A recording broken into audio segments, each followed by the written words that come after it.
संस्कृत विश्वविद्यालय के कुलपति पर लगे आरोपों की जांच करने के लिए पहुंची पटना राजभवन से जांच टीम शनिवार को संस्कृत विश्वविद्यालय के कुलपति प्रोफेसर शशिनाथ झा पर लगे कई आरोपों की जांच करने के लिए पटना राजभवन से बनाई गई 3 सदस्यीय टीम पहुंची, जहां कुलपति पर लगे आरोपों की जांच की।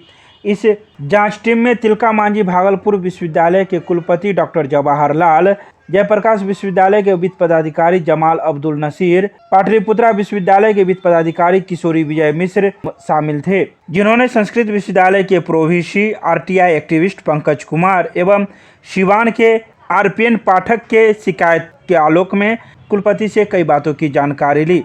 तो वहीं मुख्य आरोप आयुर्वेद कॉलेज के अंक पत्र को लेकर है, जिसे संस्कृत विश्वविद्यालय के द्वारा जारी किया गया था, लेकिन बाद में उसे रद्द कर दिया गया, जिसको लेकर जांच टीम शनिवार को संस्कृत विश्वविद्यालय पहुंची और जांच की। तो इस संबंध में जब मीडिया ने पूरी जानकारी प्राप्त करनी चाहिए तो किसी ने भी कुछ भी कहने से मना कर दिया और कैमरे से बचते नजर आए।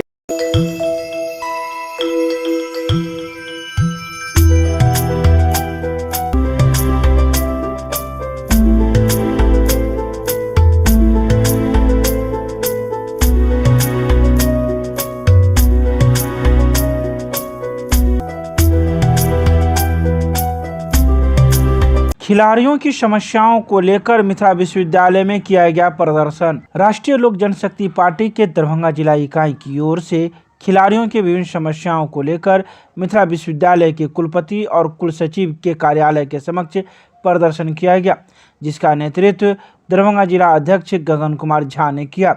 शनिवार को आयोजित इस प्रदर्शन में उन्होंने कहा कि जिला के खेल मैदान को भारे पर लगाकर बदतर स्थिति कर दी गई है। बता दें कि दरभंगा जिले के पास 4 खेल मैदान है: पोलो मैदान, मिथिला विश्वविद्यालय के नागेंद्र झा स्टेडियम, राज मैदान एवं संस्कृत विश्वविद्यालय का खेल मैदान। इनमें से विभिन्न कार्यों के लिए खेल मैदानों को आवंटित कर दिया जाता है, जिससे सारे खेल मैदान की खेलने के लायक भी नहीं बचते हैं। इन दिनों संस्कृत विश्वविद्यालय व मिथिला विश्वविद्यालय के खेल मैदानों को अर्थात नागेंद्र झा स्टेडियम को भी आवंटित कर दी जाती है, जिससे राज खेल मैदान की दुर्दशा देखी जा सकती है। इसी तरह नागेंद्र झा स्टेडियम का भी हाल इसी तरह होता जा रहा है। के अलावा किसी इनके नाम से अलॉट नहीं किया जाएगा। वो तो ये पत्र आपको दे देना होगा। नहीं, कभी कहाँ देते हैं? नहीं, आज आपको ये पत्र देना होगा जो आइंदा से हम नहीं लगाएंगे। नहीं, सुनिए ना, हम आपसे ये कह रहे हैं ना, पहले भी दिया गया था और न 2 साल में हम लोगों ने किसी को दिया था। इस बार उन्होंने अनुरोध किया कि विद्यापति का 50 साल का पर्व है, इसीलिए 50वां वर्ष का हम करना चाहते हैं, तो दिया गया। निश्चित तौर पे आपको जैसा कि पता होगा, जो इससे पहले भी इसी मांगों के लेकर हम लोग लगातार आंदोलन करते आ रहे हैं। आप जैसे कि देखते होंगे, ये इंद्र भवन का ग्राउंड है, जिसमें अभी भी शिलापट लगा हुआ है। उस समय के शिक्षा मंत्री उमा पांडे द्वारा शिलान्यास हुई थी, जो ये खेल मैदान बनेगा। उसके बाद हम लोगों ने लड़के कि नागेंद्र झा से, उस समय वो एमएलसी थे, हम लोगों ने लड़के खेल मैदान को नागेंद्र झा स्टेडियम करवाया और हम लोगों ने उनसे रुपया छीन के लाया था और तब ये खेल मैदान बनी थी। और खेल मैदान को सिर्फ खेलने के लिए रखा जाना चाहिए था।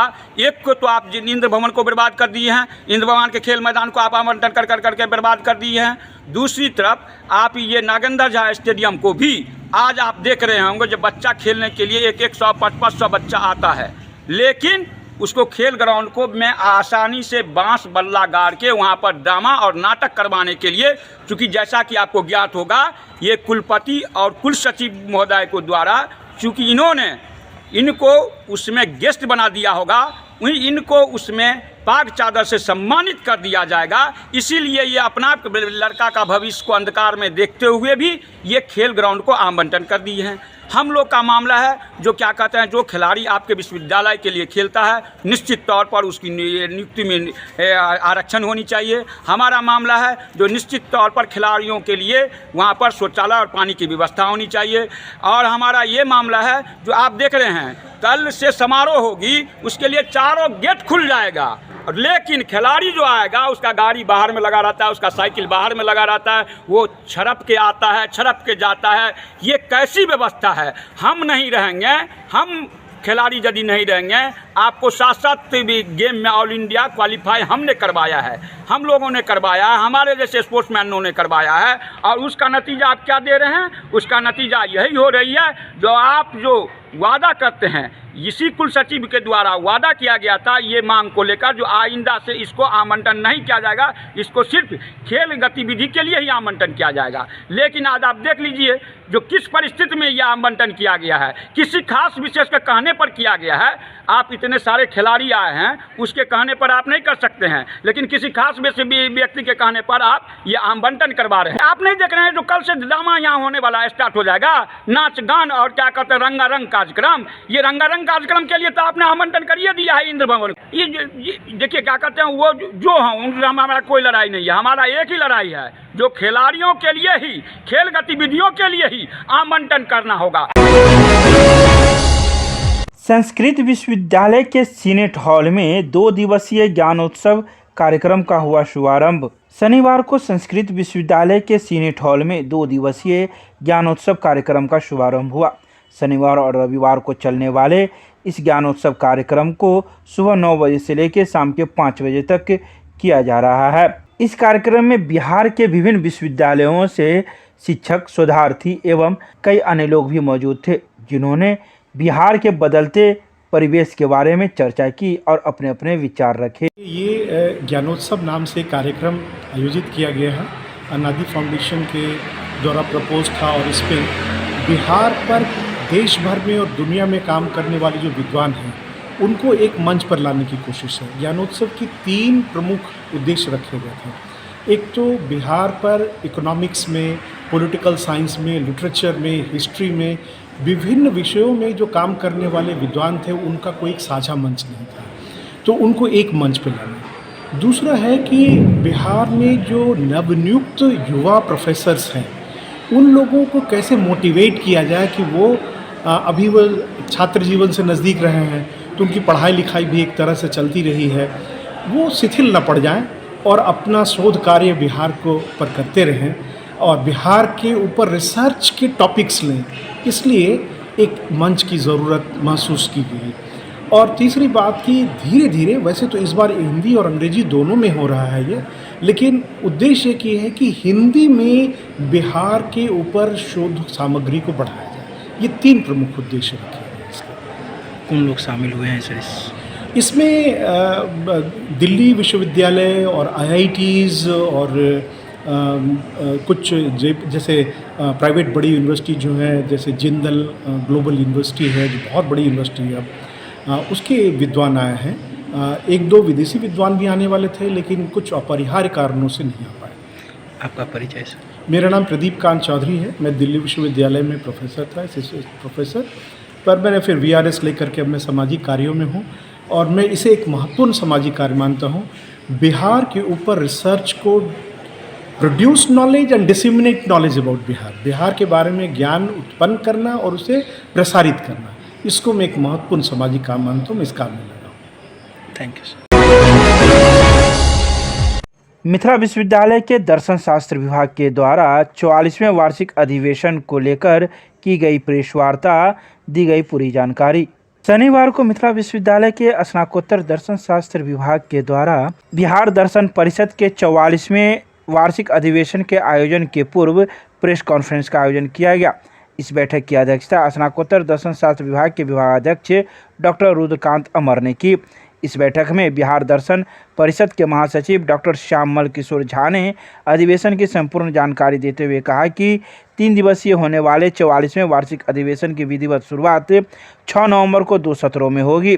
बिहार दर्शन परिषद के 44वें वार्षिक अधिवेशन के प्रथम सत्र की शुरुआत उद्घाटन के साथ होगी।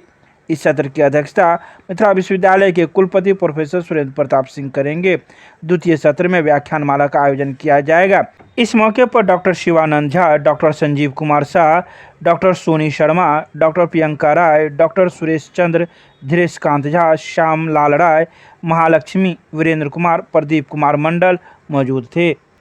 बिहार दर्शन परिषद का 44वां अधिवेशन का शुभारंभ कल से शुरू हो रहा है और मुख्य रूप से 3 दिवसीय अधिवेशन में कई विषयों पर चर्चा होगी और कुछ विषय ऐसे हैं जो ट्रेडिशनल फिलॉसफी जो हमारा रहा है उससे भी संबंधित है। मुख्य रूप से यहाँ के जो शोधार्थी हैं शिक्षक हैं या प्रदेश से बाहर से आए हुए जो भी शिक्षक शोधार्थी होंगे उसमें अपनी सहभागिता दर्ज करेंगे। 6 विभाग में पत्र पढ़े जाएंगे और 6 विभाग में जो पत्र पढ़े जाएंगे उसमें उसके लिए अध्यक्ष बनाए गए हैं। वे उनका विश्लेषण करके जो उत्कृष्ट आलेख रहेगा उस पर उनको पुरस्कार भी दिया जाएगा। कई व्याख्यान मालाएँ हैं इसमें और संगोष्ठी के 2 विषय निर्धारित किए गए हैं और उद्घाटन सत्र में 3 मुख्य हम लोग प्राइज देने जा रहे हैं। एक तो लाइफ टाइम अचीवमेंट अवार्ड जो पटना विश्वविद्यालय के सेवानिवृत्त शिक्षक हैं प्रोफेसर NP तिवारी को दिया जा रहा है। उस पुरस्कार का नाम है प्रोफेसर सोहन राज लक्ष्मी देवी तातेर लाइफ टाइम अचीवमेंट अवार्ड। दूसरा 2 पुस्तक पर पुरस्कार दिया जाता है जो संयोग से 2 पुरस्कार हम लोग देंगे। एक भागलपुर से एक किताब आई है उनको दिया जा रहा है और एक पुस्तक है जो पटना से है उनको दिया जा रहा है। अभी नाम नहीं बतलाएंगे क्योंकि नाम बतलाना उचित नहीं होगा। और यही 3 पुरस्कार दिया जाएगा और उसके बाद दोपहर बाद इंडोमेंट लेक्चर होगा, व्याख्यान माला होगा। छात्र छात्राओं के लिए तो सर ने बताया है कि 6 सेक्शन जो चलेगा उसमें सारे छात्र छात्राएं अपना निबंध पढ़ेंगे।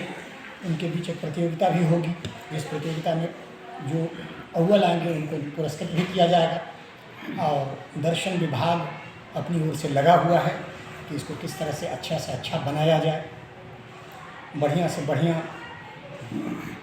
सब लोगों का रिप्रेजेंटेशन हो, सारे लोग अपने विचार व्यक्त करें, उस पर अमल हो। दर्शन विभाग तो ही इसी प्रयास में लगा हुआ है।